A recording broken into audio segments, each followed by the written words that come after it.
तो आज इसी विषय पे हम आगे बढ़ेंगे। और सबसे पहले दास आपको सूचना देना चाहेगा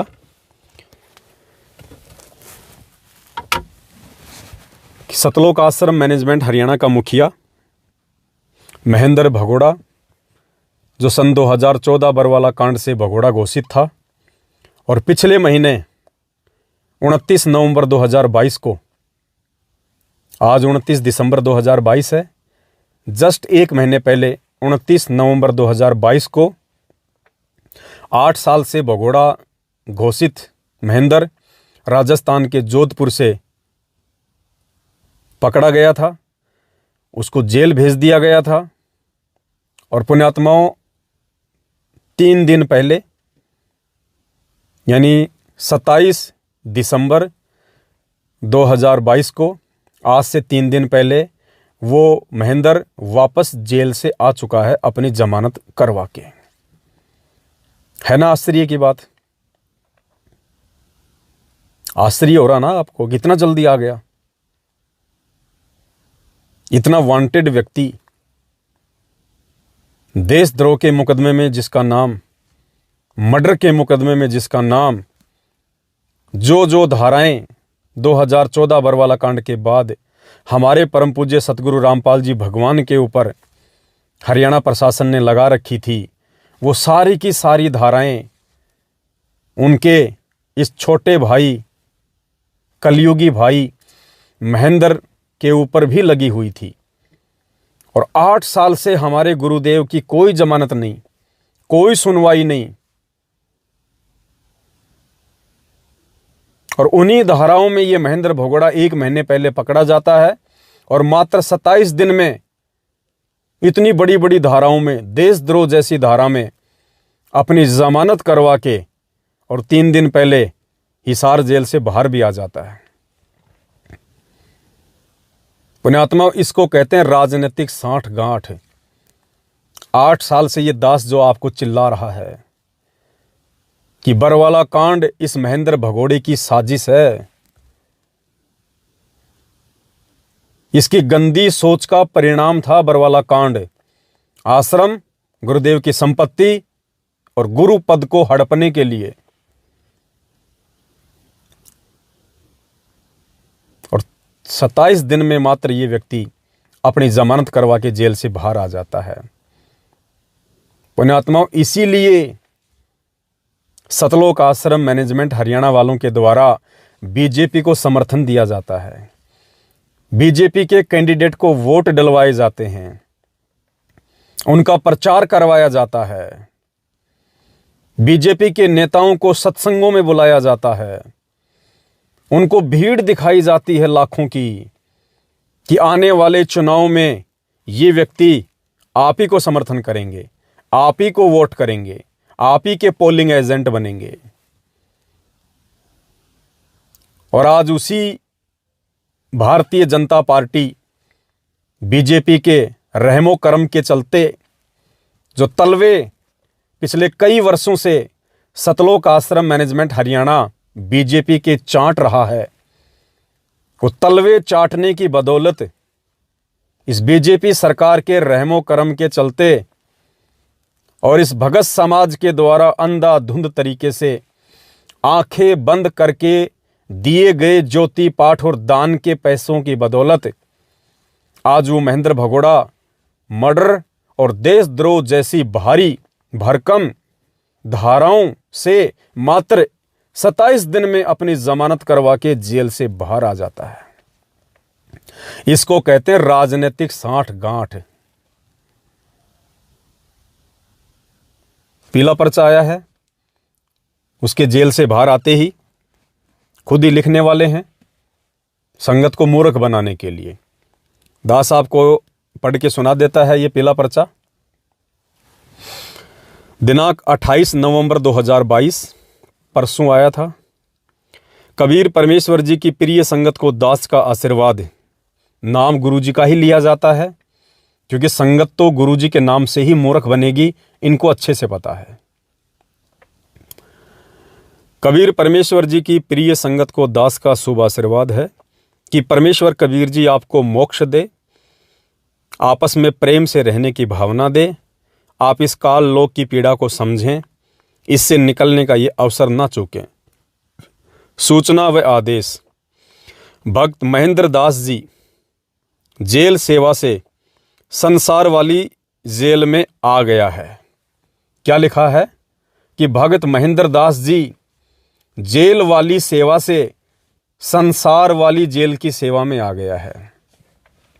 यानी 27 दिन वो जेल में गया था सेवा करने के लिए, इस पीले पर्चे के अनुसार, कि जेल वाली सेवा से संसार वाली सेवा में आ गया है, यानी जमानत हो गई है, बाहर आ गया है। 27 दिन उसकी सेवा जेल में थी। अब जेल में कौन सी इसने भागवत की 27 दिन तक? कौन सा रामायण का पाठ किया इसने? कौन सी सेवा की इसने जेल में जाके? सरकारी टूक तोड़ने के अलावा, संगत के दान का लाखों रुपया, करोड़ों रुपया प्रशासन को देके अपनी सेटिंगबाजी करने के अलावा इसने जेल में कौन सी सेवा की जाके? बता दीजिए। ज्ञान गंगा लेके गया था 20-30, जो वहां पे कैदियों को बांटी है इसने। इसको ज्ञान है, जो ये कैदियों को ज्ञान समझाएगा, ये तिगड़मबाज व्यक्ति को रामायण का पाठ किया इसने। कौन सी सेवा की इसने जेल में? आप शब्दों को पकड़िएगा कि 27 दिन वो जो जेल में रहा ना, वो सेवा थी। जेल में रहना भी सेवा, और अब संसार की जेल वाली सेवा में आ गया।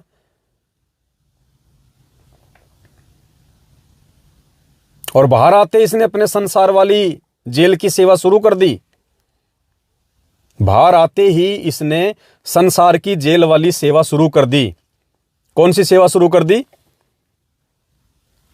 ये देखिए दूसरा पीला पर्चा, ये वाला, 29 नवंबर 2022, ये कल का है। तो जेल की सेवा से फ्री होके संसार रूपी जेल की सेवा इसने शुरू कर दी आते ही कल। और क्या डाला है पीला पर्चा संगत के लिए? दिनांक 29 नवंबर 2022, समय 1:45। गुजरात की सर्व संगत से प्रार्थना है कि सतगुरु देव जी का आदेश आया है कि गुजरात में मुख्यमंत्री का इलेक्शन है, जो कि 1 व 5 दिसंबर 2022 को होना है। इसमें बीजेपी को सपोर्ट करना है। अपना वोट तो बीजेपी के कैंडिडेट को डालना ही है, साथ में अपने साथी संबंधी के वोट भी बीजेपी को डलवाने हैं। ये संसार वाली जेल की सेवा में भाई साहब आते ही व्यस्त हो गए। भगत समाज के कर्म फोड़ने की सेवा में भाई साहब आते ही व्यस्त हो गए। ये घटिया आदेश निकाल के परमपिता परमेश्वर जी के बच्चों का भक्ति धन बर्बाद करवाने की सेवा भाई साहब ने बाहर आते ही शुरू कर दी। पुण्यात्माओं, इसलिए ये लोग, चाहे छोटा इलेक्शन हो चाहे बड़ा इलेक्शन हो, चाहे पार्षद का इलेक्शन हो, चाहे नगर निगम का इलेक्शन हो, चाहे सीएम का हो, चाहे विधायक का हो, ये लोग बीजेपी को ही सपोर्ट क्यों कर रहे हैं? क्योंकि बीजेपी की केंद्र में सरकार है, बीजेपी की हरियाणा में सरकार है। बीजेपी के रहमो करम पे, बीजेपी के तलवे चाटने के चलते इनके 9-10 आश्रम देश भर में चल रहे हैं। इनका गोरख धंधा चल रहा है, इनके ये ट्रस्ट चल रहे हैं। और इसी बीजेपी के रहमो करम के चलते 27 दिन में देशद्रोह जैसी भारी भरकम धारा से भाई साहब को तुरंत जमानत मिल जाती है। और मजे की बात है, उन्हीं धाराओं में हमारे गुरुदेव का 30 दिन तक रिमांड हुआ। 30 दिन तक रिमांड सतगुरु रामपाल जी भगवान का, और उन्हीं धाराओं में भाई साहब का 1 सेकंड भी रिमांड नहीं हुआ। 1 सेकंड भी रिमांड का आदेश दिया ही नहीं जज ने, सीधा जुडिशरी में भेज दिया, जुडिशियल कस्टडी में भेज दिया, सीधा जेल में भेज दिया। ये होती है सेटिंग जजों के साथ, ये होती है सेटिंग वकीलों के साथ, ये होती है सेटिंग नेताओं के साथ। जिन धाराओं में हमारे गुरुदेव का 30 दिन तक रिमांड, हमारे भगत भाई बहनों को 3-3, 4-4 साल तक जमानत नहीं मिली। जो 900 भगत भाई बहन जेल में बंद थे देशद्रोह की धाराओं में, 2-2, 3-3, 4-4 साल तक जिनको जमानत नहीं मिली। गुरुदेव के साथ में 14-15 लोग अभी भी जेल में हैं जिनको जमानत नहीं मिली। गुरुदेव को आज तक जमानत नहीं मिली। उन्हीं धाराओं में भाई साहब का ना तो रिमांड होता है, ना ही भाई साहब को कोई सजा होती है। और भाई साहब 27 दिन में जेल से बाहर आ गए। इसको कहते हैं बाप बड़ा ना भैया, सबसे बड़ा रुपया। इसको कहते हैं गद्दारी, अपनों से गद्दारी। आने वाले समय में इस संगत के ऊपर क्या बीतेगी, इस संगत पे जो कहर बरसेगा, पुण्यात्माओं, आप उसकी कल्पना भी नहीं कर सकते। क्योंकि इस संगत के दान का दुरुपयोग, जो आंख बंद करके इन कुपात्रों को ज्योति पाठ और दान का पैसा इन आश्रमों में और फर्जी नामदान केंद्रों पे भाई बहनों के द्वारा दिया जा रहा है, यही तो वो पैसा है जो करोड़ों में देख के उन जजों को खरीद लिया गया होगा। प्रशासन में दिया है करोड़ों में, तब कहीं जाके भाई साहब मात्र 27 दिन में जेल से बाहर है। और बाहर आते ही अपने उस एहसान का बदला उतारने के लिए जो बीजेपी ने किया, जमानत दिलवा के प्रशासन के साथ सेटिंगबाजी करके, अब उसका ऋण उतारने में भाई साहब व्यस्त हो गए। गुजरात सीएम इलेक्शन में भगत समाज से वोट डलवाने के लिए।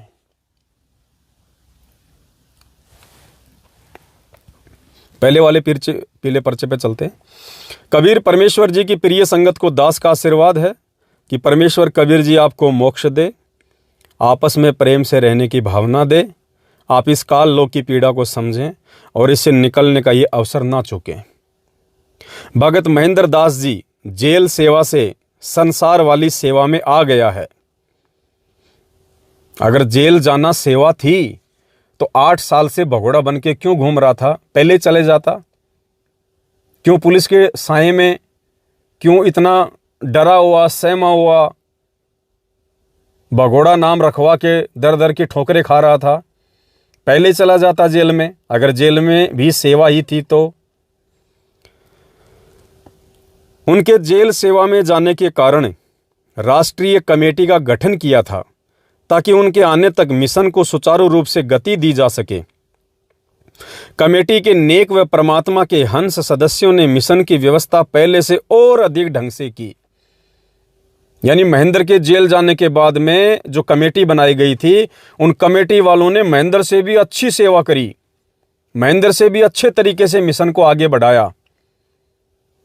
दिव्य धर्म यज्ञ भंडारा करवा के, फिर बीजेपी के कैंडिडेटों को बुला के, मंत्रियों को बुला के, जगत वालों को बुला के, गायों के बीच में गधों की एंट्री करवा के बहुत अच्छी सेवा की महेंद्र के जाने के बाद। यानी महेंद्र संगत को जो पाठ पढ़ा के गया था, संगत ने उस पाठ को रिवीजन करने में कोई कसर नहीं छोड़ी। बिल्कुल जैसा महेंद्र ने कहा था वैसा ही संगत ने किया। इस सतलोक आश्रम मैनेजमेंट हरियाणा ने किया। महेंद्र ने कहा था कि बीजेपी को मत भूल जाना, बीजेपी के कैंडिडेटों को मत भूल जाना।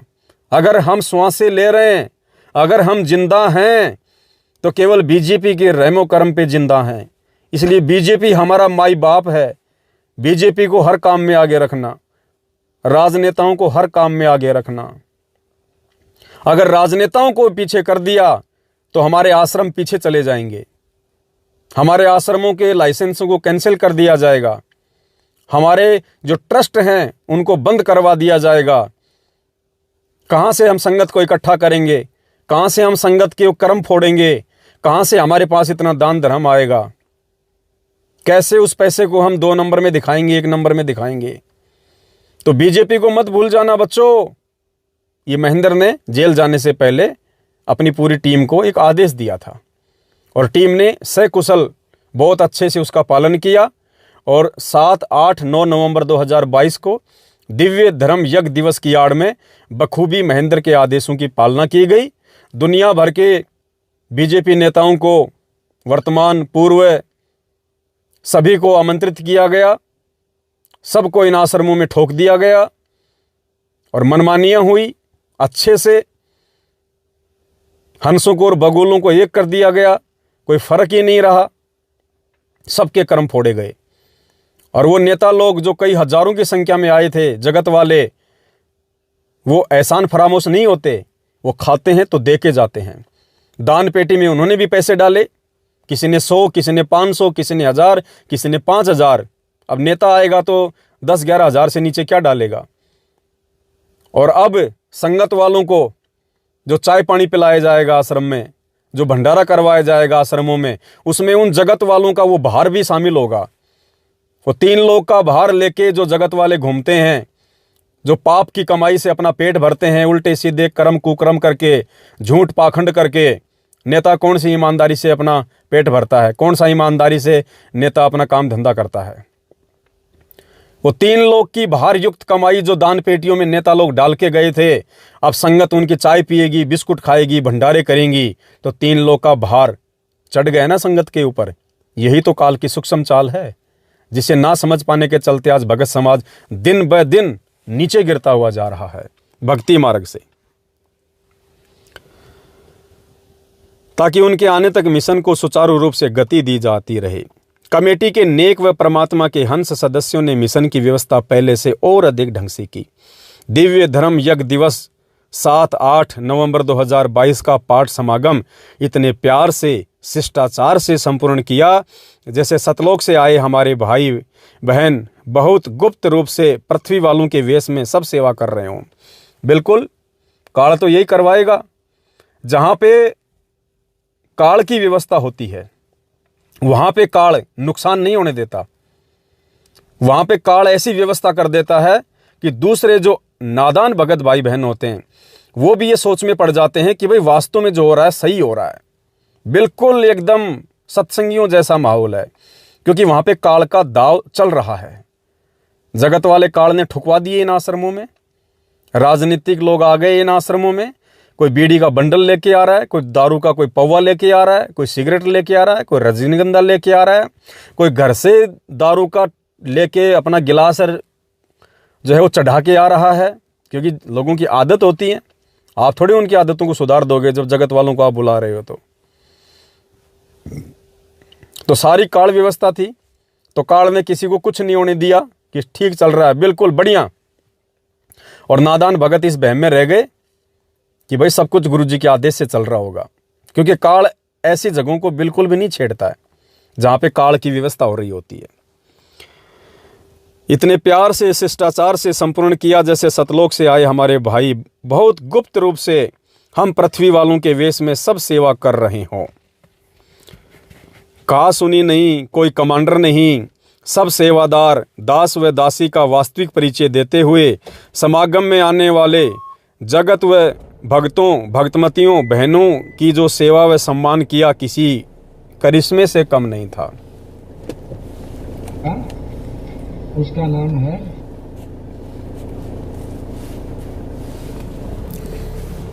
कमेटी का गठन समय की आवश्यकता थी तथा एक ट्रायल भी थी कि क्या मेरे बच्चे इतने लायक समझदार हो चुके हैं जो दास के सतलोक गमन के बाद मिशन को सुचारू रख सकें।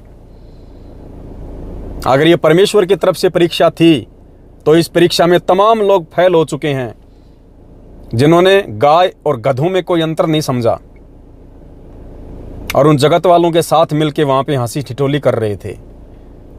जिन नेताओं को परमेश्वर ने 27 वर्षों से अपने आश्रमों में कोई जगह नहीं दी, भंडारे के नाम पे परमात्मा ने जगत वालों को इस प्रकार से नहीं बुलाया, अपना स्वार्थ सिद्ध नहीं किया। अगर ये परीक्षा थी परमेश्वर की तरफ से तो निसंदेह सभी भाई बहन परीक्षा में फेल हुए हैं। इस ट्रायल ने दास को बहुत हिम्मत दी है। बताइए कहां से हिम्मत मिलेगी परमेश्वर को? इस सच्चे मार्ग में गंदगी फैलाई जा रही है और लिखा जा रहा है यहां पे परमेश्वर की तरफ से कि मुझे बहुत हिम्मत दी है, मेरे बच्चों ने निर्भय किया है कि मेरे बच्चे सर्वसंगत बेटा बेटी जैसे ढालना साधना चाहता हूं ढल रहे हैं।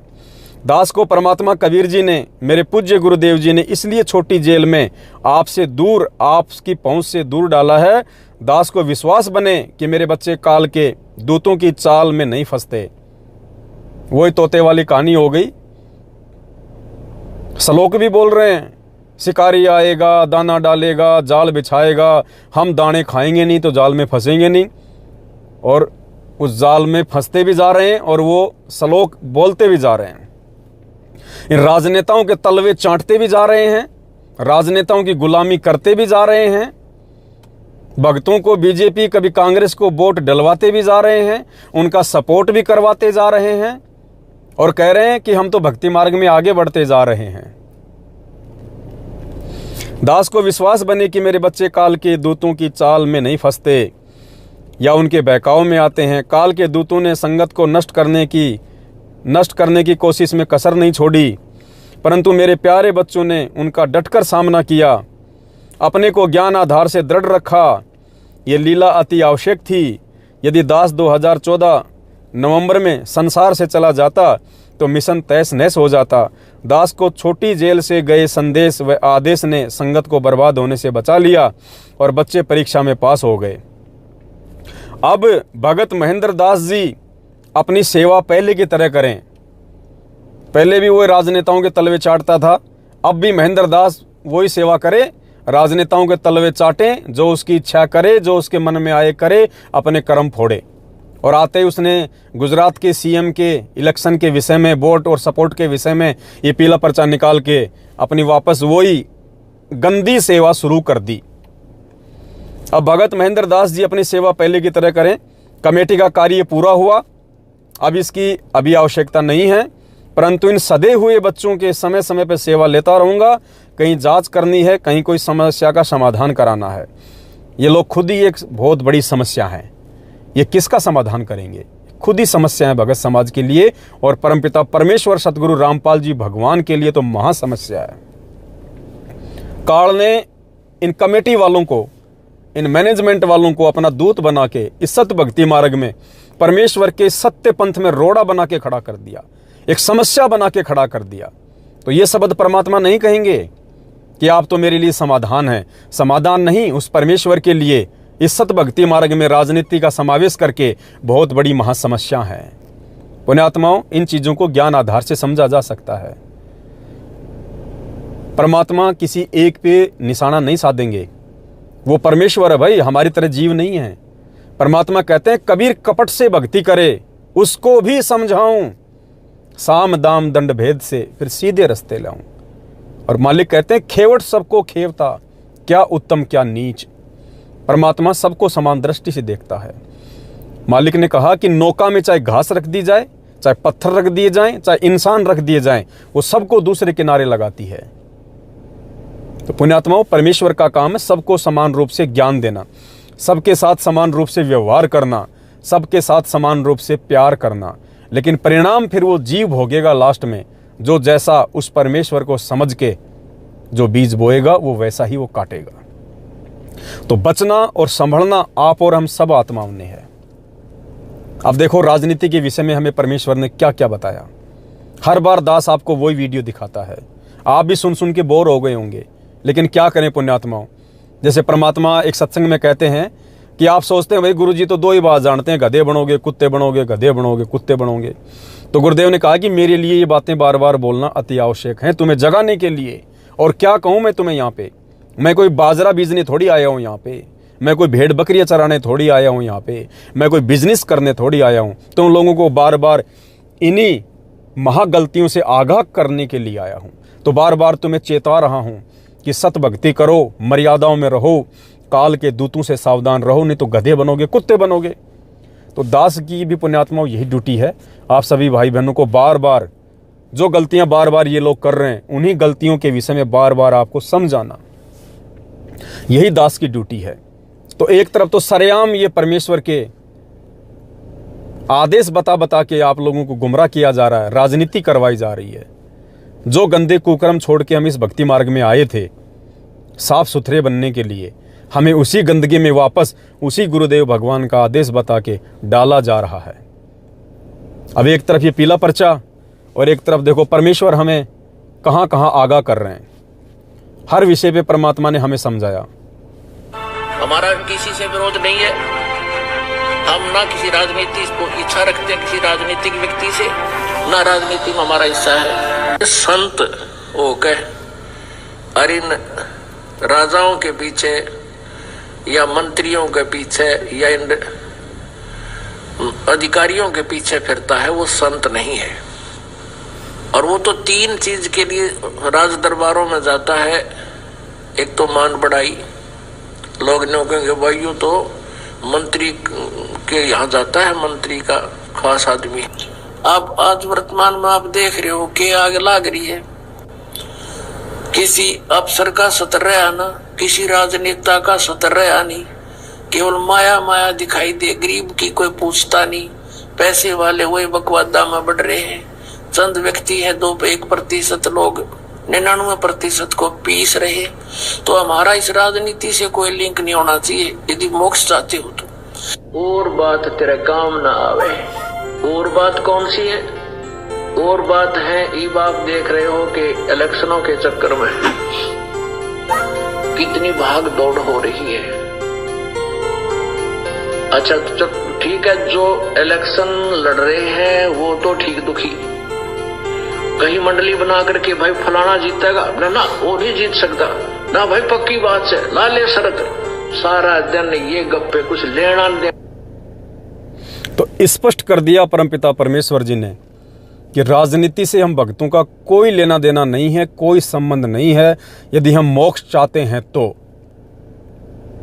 और गुरुदेव कहते हैं चलो वो तो अपने आप दुखी, जो चुनाव लड़ रहे हैं, इलेक्शन लड़ रहे हैं, या उनके सपोर्टर जिनको उनसे स्वार्थ है। अरे हम भगत क्यों दुखी हो रहे हैं? ना भाई वो जीतेगा, अरे नहीं अब की बार कांग्रेस जीतेगी, अरे नहीं बीजेपी जीतेगी। अपने आत्माओं जब ये पीले पर्चे भेज भेज के भगत समाज को आदेश दिए जा रहे हैं वोट डालने के, सपोर्ट करने के, तो अपने आत्माओं बातचीत क्या होंगी भक्तों में आपस में? भगत ये कहेंगे अरे नहीं अब की बार पीला पर्चा आ गया, गुरु जी का आदेश आ गया, बीजेपी जीतेगी, संत वचन पलटे नहीं चाहे पलट जाए ब्रह्मांड, अरे पक्का।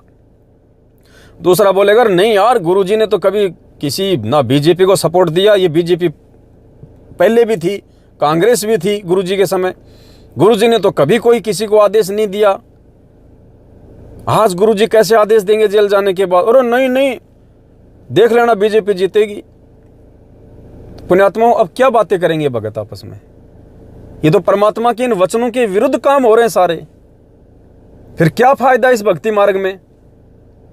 क्या फायदा इस मार्ग से जुड़ के, जब वही कुकर्म आपसे करवाए जा रहे हैं जो कुकर्म भक्ति मार्ग में बाधक हैं। स्पष्ट कर दिया गुरुदेव ने कि अगर आपको मोक्ष चाहिए तो आपको इस राजनीति से तो दूर होना पड़ेगा। और आप लोगों से सपोर्ट करवाया जा रहा है। आज सपोर्ट कैसे होता है? उनकी रैलियों में शामिल होना, उनकी जय जयकार करना, उनके लिए प्रचार करना, प्रसार करना, वो होता है सपोर्ट। और रिश्तेदारों तक के कर्म फुड़वाने के आदेश दे दिए महेंद्र ने कि अपने यार दोस्त और रिश्तेदारों से भी वोट डलवाओ बीजेपी को। तुम तो कर्म फोड़ो सो फोड़ो, औरों के भी फुड़वाओ। तो इसको कहते हैं काल की सूक्ष्म चाल। पुण्यात्माओं इन बातों को केवल परमेश्वर की विशेष आत्माएं ही समझ पाएंगी। ये सबकी बस की बात नहीं है। मुझे गाली देने वाले भी बहुत मिलेंगे। अब जैसे आप देख लीजिएगा, अब दास लाइव आ रहा है और दास ने आपको ये पीला पर्चा दिखाया कि भाई गुरु जी का कोई आदेश नहीं है बीजेपी को वोट डालने का, ना कांग्रेस को वोट डालने का, और ये क्यों वोट डलवाए जा रहे हैं, भगत समाज के क्यों ये कर्म फुड़वाए जा रहे हैं। अब कोई बीजेपी का व्यक्ति, बीजेपी का समर्थक अगर मेरा लाइव वीडियो देख रहा है तो वो तो गालियां निकालेगा, तरह तरह की माँ बहन करेगा, उल्टा सीधा कमेंट्स करेगा, क्योंकि उसको चोट लग रही है कि हमारी पार्टी के विषय में ऐसा क्यों बोल रहा है, ये लोग वोट डाल रहे हैं, समर्थन दे रहे हैं, तो ये बीच में क्यों मना कर रहा है। उसको बुरा लगेगा ना, क्योंकि वो समर्थक है बीजेपी का। इसी प्रकार पुण्यात्माओं संत रामपाल जी भगवान को भी गालियां पड़ती हैं। किनके द्वारा? जो लोग बीजेपी के समर्थक नहीं हैं। और जब ये पीले पर्चे देखेंगे, भक्तों के द्वारा जब वोट डालता हुआ देखेंगे, सपोर्ट करते हुए देखेंगे, तो वो गुरुदेव को गालियां निकालेंगे और कहेंगे कि काहे का संत है, कांग्रेस ने उसका क्या बिगाड़ दिया, कांग्रेस से उसकी क्या नफरत है। अगर 2006 में करौथा कांड अगर कांग्रेस के टाइम पे हुआ था तो 2014 का बरवाला कांड भी तो बीजेपी के टाइम पे हुआ है। फिर बीजेपी को समर्थन क्यों? ये दोगलापन क्यों? संत होकर ये पक्षपात करता है, राजनीति करता है। इसमें रासाराम में राम रहीम में क्या अंतर हो गया? फिर 20 गाड़ियां वहां गुरुजी को मिलेंगी। तो पुण्यात्माओं, ये सूक्ष्म चाल होती है काल की। एक वाणी है परमात्मा की, गुरु की निंदा सुने जो काना, ताको निश्चय नरक निदाना। पुण्यात्माओं, वो व्यक्ति ही गुरुद्रोही नहीं होता है जो सीधे तौर पे गुरुजी की निंदा करता है, गुरुजी की चुगली करता है, गुरुजी से राग द्वेष रखता है। कि गुरुद्रोही गुरुद्रोही सब कोई कहे, गुरुद्रोही न चीन्या कोई, गुरु से बैर ईर्ष्या करे, गुरुद्रोही कहावे सोई। वो व्यक्ति ही गुरुद्रोही नहीं होता है जो सीधे तौर पे गुरुजी को गालियां दे, निंदा करे, चुगली करे, राग द्वेष करे। वो व्यक्ति उससे भी बड़ा गुरुद्रोही होता है जिसकी मनमानियों के चलते, जिसकी गलतियों के चलते दुनिया उसके गुरुदेव की निंदा करे, चुगली करे, गालियां निकाले। तो पुण्यात्माओं, ये सूक्ष्म चाल है काल भगवान की। ये मैनेजमेंट वाले तो काल के पिल्ले हैं ही हैं, ये तो काल के पक्के दूत धरती पे हैं ही हैं, इसमें कोई संशय नहीं है। लेकिन ये तुम संगत वालों के भी कर्म उतनी तेजी से फुड़वा रहे हैं। ये तुम्हारे ऊपर भी काल भगवान की तरफ से गुरुद्रोही का तमगा लगवा रहे हैं, क्योंकि तुम्हारे सपोर्ट के बिना, तुम्हारे आर्थिक और शारीरिक सपोर्ट के बिना ये मैनेजमेंट कुछ नहीं कर सकता। मैनेजमेंट के पास अगर तुम्हारा शारीरिक सहयोग ना हो, तुम्हारी तरफ से आर्थिक सहयोग ना हो, ये कुछ नहीं कर सकते। तो मैनेजमेंट को आगे बढ़ने के लिए सबसे बड़ी दोषी ये संगत है, जो गुरुदेव की बदनामी का कारण बन रही है। तो परमेश्वर ने हमें हर वस्तु स्थिति से अपने सत्संगों में अवगत करवा रखा है।